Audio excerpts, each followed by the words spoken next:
தேசிய ஜனநாயக கூட்டணியிலிருந்து திரு டிடிவி தினகரன் விலக மாட்டார் என்ன நிச்சயம்? இல்லை, டிடிவி தினகரன் பல இடங்களில் சொல்லியிருக்கிறார், நான் என்டிஏல தான் இருக்கிறேன். ஓபிஎஸும் கூட முந்தா நாள் வரைக்கும் சொன்னார். ஆமாம், சொல்லியிருக்கிறார். ஆனால் அவங்க வந்து இது எப்படி பார்க்குறாங்க அப்படின்னு சொன்னால்,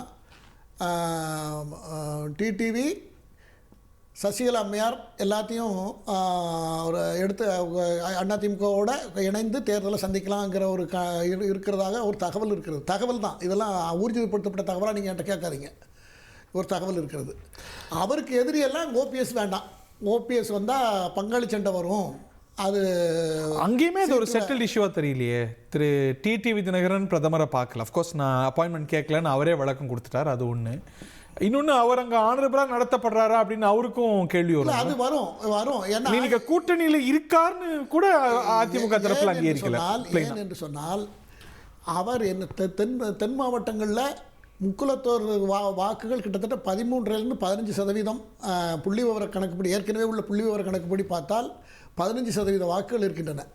அந்த வாக்குகள் ஜெயலலிதா ஆட்சி இருக்கும் பொழுது அது முக்குலத்தோர் ஆட்சியாகவே பார்க்கப்பட்டது. அது எல்லாருக்கும் தெரியும், நான் சொல்லணுங்கிற அவசியம் இல்லை, எல்லாரும் அப்படி தான் அது இருந்தது.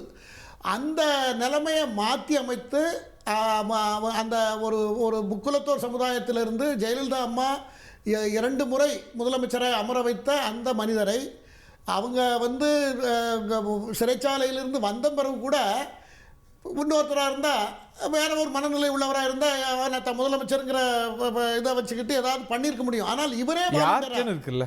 ஆமாம் ஆமாம், அது இருக்குது. இருந்தாலும் நமக்கு இப்படி ஒரு நம்ம எம்ஜிஆரோட மேலே நினச்சிக்கிட்டு பண்ணலாம் இல்லையா? அந்த மாதிரிலாம் இல்லாமல் நீங்களே வந்து உட்காருங்கன்னு இவரே ஆஃபர் கொடுத்து உட்கார வச்ச ஒரு பன்னீர்செல்வம் 2 முறை அப்படி பண்ணியிருக்கார். சசிகலா அம்மையார்கிட்டருந்து அந்த பவர் டிரான்ஸ்ஃபர் நடக்கும்போதும் சொன்னதை உடனே சரிம்மா அப்படின்ட்டு கொடுத்துட்டு போயிட்டார். அதற்கு பிறகு உள்ள சூழல் மாறி அவரை இக்னோர் பண்ணும்போது இதெல்லாம் வரலாறு தர்மயுத்தத்தை சொல்றாரு. அதனால கொஞ்சம் நான் முடிச்ச பிறகு பேசுங்க. ஆகையினால நான் இதுல என்ன சொல்ல வரேன், நேர்மை, அவருடைய தன்னம்பிக்கையை பற்றியோ அவருடைய நல்ல பெயர் பற்றியோ எந்த குறையும் இல்லை. ஒரு நல்ல அரசியல் தலைவர்னா அது அப்போ பன்னீர்செல்வம். அவரை பாஜக ஆனரபிளா நடத்தும். பாஜகவை நீங்க அங்கதான் நீங்க பாஜக மேல சாடுறதே ரொம்ப தவறுன்னு நான் குறிப்பிடுறேன். ஏன்னா பாஜகவே அதிமுக நம்பின்னு இருக்கிறது. இவங்க சொல்றத இவங்க உண்மையை பேசுறேன். நான் இப்போ உடனே நான் பாஜகவுக்கு ஆதரவாகவே தான் பேசணும்னு நீங்க எதிர்பார்க்க கூடாது. இந்த இடத்துல நான் இருக்கிறத பேசணும்னு நினைக்கிறேன். இந்த விவாதத்தில் வர்றதுல ஏதோ நேரத்துக்கு அந்த மாதிரி பேசுறது எனக்கு கிடையாது, எனக்கு அந்த பழக்கமே கிடையாது. நான் என்ன சொல்ல வருகிறேன், பாஜக வந்து நயனார் நாகேந்திரன் இந்த இணைப்புக்காகவே அண்ணாமலையை அவரை பதவியிலிருந்து ஒதுக்கி வைக்கப்பட்டு இன்னொரு தேசிய அளவில் ஒரு பொறுப்பை கொடுத்து அவர் சும்மா இருக்கார், டம்மியாக இருக்கார். அதுக்காக தான் நடந்திருக்கிறது. அப்படி இருக்கும் பொழுது அதிமுக எடப்பாடி அவர்கள் கேட்டுதான் அண்ணாமலை மாத்தினாங்க. முழுக்க 100% வெளியே போய் விவாதிக்காம இருக்கலாம், அது உண்மை, எனக்கு தெரியும். அதுக்காக தான் அது அவர் இருக்கார். அவர் நான் ஒரு தொண்டனாக நான் ஒரு கட்சி சொல்கிற வேலையை நான் பண்ணிக்கிட்டு இருக்கேன் அப்படின்னு அவர் சொல்கிறார். இதை விட இது எவ்வளோ மோசமானது. அவர் அண்ணாமலை இந்த கட்சிக்கு தலைவராக வந்த பிறகு அந்த ஓட்டுடைய சதவீதம் எவ்வளவு பாஜகவுடைய செகண்ட் சாக்ரிஃபைஸ் தான் பன்னீர்செல்வங்கிறீங்க. முதல் சாக்ரிஃபைஸ் அண்ணாமலை. ஓகே, இது கரெக்டான பாயிண்ட், எனக்கு நல்ல பாயிண்ட். ரெண்டாவது அண்ணாமலை மோடிக்கு இந்த மோடியோட பக்தர். நீங்க சொன்னீங்கல்ல ஓபிஎஸ் என்னன்னா உண்மைதான், இல்ல நாங்க மறுக்கல. இந்த கூட்டணி அண்ணாமலை விரிசல். ஏன்னா 2024 தேர்தலில் ஓபிஎஸ் அவர்கள் கூட இருந்தார். 2017 ஜெயலலிதா அம்மையாருக்கு பிறகு திரு பன்னீர்செல்வத்திற்கும் எடப்பாடிக்கும் உள்ள பிரச்சனையில் இருந்து அவங்க 2 பேர் பிரச்சனை உலகறியும் சார். பட் ஆனா பாஜக என்ன ஒரு இமேஜ் இங்க கொடுக்கறாங்க, நம்பினவங்களை கைவிட மாட்டோம். இது அண்ணாமலை வெளியில சொன்னது. கைவிட்டுட்டாங்க, கூடவே இருந்தார் பன்னீர்செல்வம், விட்டுட்டாங்களேப்பா அப்படிங்கிற ஒரு அரசியல் நரேட்டிவ் வலுப்படும். அரசியல் முடிவுகள் என்பது கட்சியினுடைய ஒட்டுமொத்த முடிவு கட்சியினுடைய நன்மைக்காக எடுக்கிற முடிவாக இருக்கும். ஓகே, அது பாஜகவா இருந்தாலும் சரி, அதிமுகவா இருந்தாலும் சரி. ஆனால் அதிமுகவை பொறுத்தவரையில் எடப்பாடி பழனிசாமி என்கிற ஒரு தனி மனிதர் தன் விருப்பத்திற்காக பொதுக்குழு, செயற்குழு, சட்டமன்ற உறுப்பினர்கள் எல்லாத்தையும் பயன்படுத்தி தன்னை தவிர வேற யாரும் அந்த கட்சியில் அதிகாரமிக்கவராக இருக்கக்கூடாது என்கிற எண்ணத்தில் எடுத்த முடிவு. ஆனால் கூட்டணி வருகிறது. இந்த கூட்டணி வரும் பொழுது ஓபிஎஸ் அவர்கள் 2024 எடப்பாடி கைவிட்டுட்டு போயிட்டாரு பாராளுமன்ற தேர்தல். ஆனால் அன்னைக்கு கூட இருந்தது ஓபிஎஸ் இருந்தார், அதெல்லாம் பாஜக தெரிகிறது. ஆனால் இன்றைக்கு சூழ்நிலை என்ன என்றால் அதிமுகவும் எடப்பாடி பழனிசாமியும் அவரை நம்பி இருக்கிற பாஜக தான் சூழ்நிலை கைதிங்கிறீங்களா தமிழ்நாட்டில்? கண்டிப்பா பாஜக சூழ்நிலை கைதியா இருக்கிறது. அதிமுக தானே, ஏன்னா கூட்டணி பத்தி அவங்க தானே பேசுறதுக்கு அவருக்கு தானே அதிகாரம்னு சொல்லிட்டாங்களே. கைது வச்சிருக்கிற மணியன்ட்டே கேட்போம்.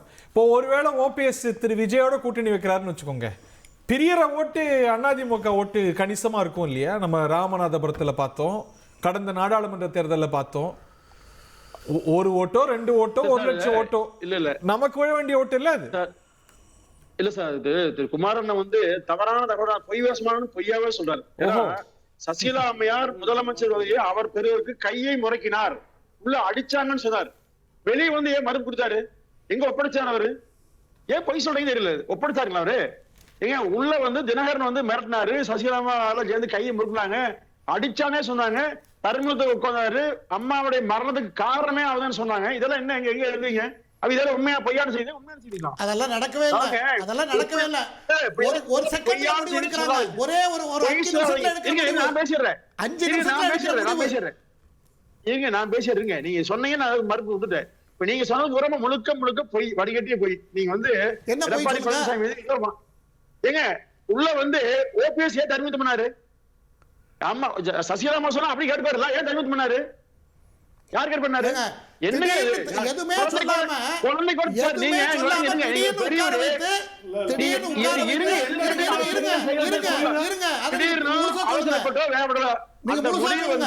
அவர் ஒப்படைக்கல இல்ல, மிரட்டி தர்மீதம் பண்ணான்னு சொல்லி பரபரப்பா ஒரு 4 மாசம் விவாதிச்சோம். இதே மாதிரி விவாதிச்சோம்.